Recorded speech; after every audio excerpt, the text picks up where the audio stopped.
If you go back to the traditional tafsir, and especially you pay attention to, I went through in the traditional tafsir what Al-Jilani said about the two Jannahs. The first two Jannahs have a level of enlightenment and illumination that exceeds the second two Jannahs. In fact, the second two Jannahs, in other words, Allah talks in Surah Al-Rahman about two Jannahs and then tells us about two other Jannahs. The first two Jannahs are described in terms that are clearly not material, not physical. The later two Jannahs are described in terms that sound far more physical than the second two Jannahs.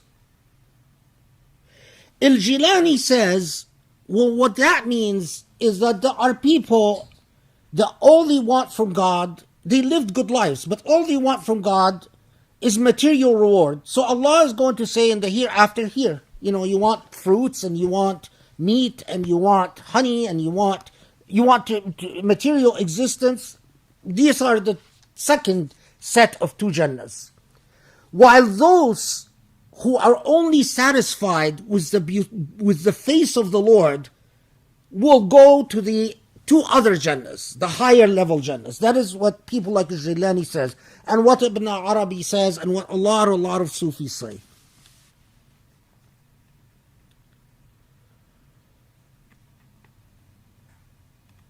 My dhikr on Surah Al-Rahman has led me to a different conclusion,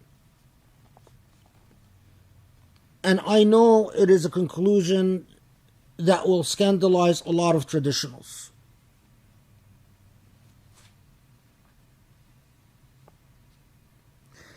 The second two Jannahs are lower Jannahs.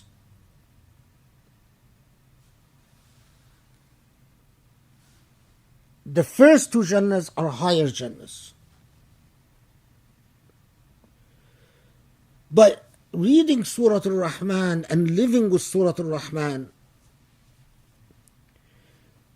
has led me, and this is in my long engagement with the Qur'an, and if we do that year thing, then I'll have the opportunity to demonstrate this in numerous surah, in numerous tafsir sessions.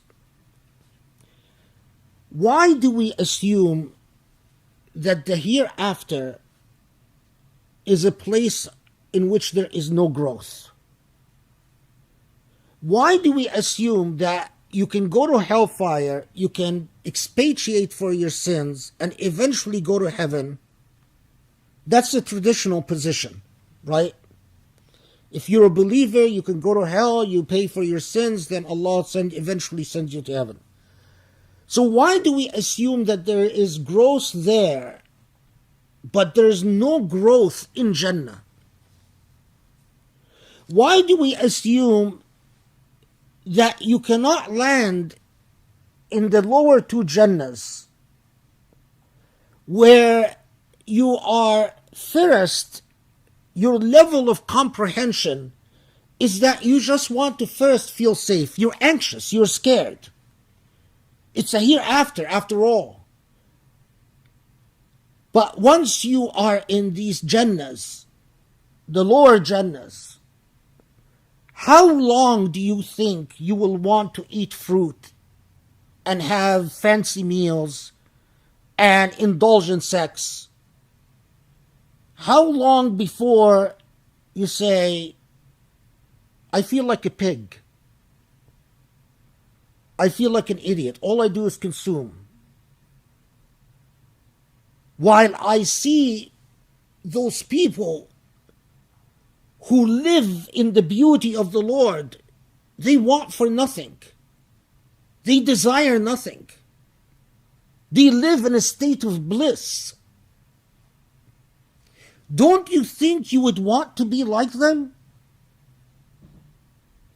Don't you think you would want to grow? You would beg your Lord and say, Allah, Ya Rahman, I'm sick of the fruit. I'm sick of the meat. I'm sick of the sex. I want you. This is what Surah Al-Rahman is talking about. There are the lower Jannahs, but they are the Jannahs of the lower Jannahs are the Jannahs of potentiality, through which you can grow into the higher Jannahs. My understanding of the hereafter, that again I can demonstrate in surah after surah after surah, is in the same way that you can expiate for your sins and grow from hellfire to heaven, from damnation to forgiveness. In Jannah you can grow from mere acceptance to a state of beautifulness here.